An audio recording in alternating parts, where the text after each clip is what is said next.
मुंबईमध्ये सुरू असलेल्या 36व्या महाराष्ट्र राज्य पोलीस क्रीडा स्पर्धेदरम्यान परंपरेप्रमाणे मुंबईच्या खेळाडूंनी महाराष्ट्रातील आपल्या अथक व कठीण परिस्थितीत मात करून महाराष्ट्रासाठी पदक मिळवणारे आजी माजी राष्ट्रीय आंतरराष्ट्रीय खेळाडू सध्या महाराष्ट्रात सर्वच ठिकाणी प्रशासकीय विभागात तसंच गृह विभागात कार्यरत आहेत। अशा सर्व खेळाडूंचे गेट टुगेदर प्रोग्राम आयोजित करण्यात आला होता।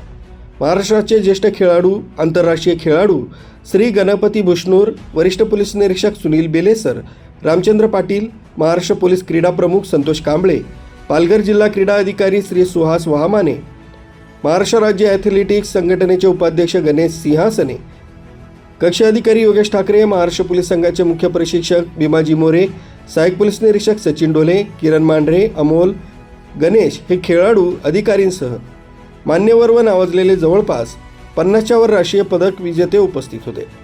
यावेळी मुंबई पोलीस हितेश सावंत यांनी आपलं मनोगत व्यक्त केलंय। आज इथे उपस्थित झालेल्या माझ्या सर्व खेळाडू भावांचं खूप मुंबईच्या सर्व खेळाडूंकडे हार्दिक स्वागत। माझं नाव आहे हितेश शंकर सावंत, तुमच्या सगळ्यांचा लाडका ठाणाशहरचा लाडा, बाकी तुमच्या सर्वांचा हित्या। आज आम्ही ज्यांना बघून मोठे झालो, खेळलो, म्हणजे आमचे रामादादा आहेत, विजयदादा आहेत, आणि ज्यांनी मला धावायला स्पेशली शिकवलं फ्रँकिसांच्या नंतर असेल तर गणपती बुसनूर दादा, त्यांच्या हाताला बघून हाताला पोटाला पकडून शिकलेलो आहे। माझा इव्हेंट होता 3 मीटर स्टीपल चेस, आणि आज खूप मन भरून आहे की आज मुंबईमध्ये माझे सर्व आजी माजी खेळाडू इथे उपस्थित आले।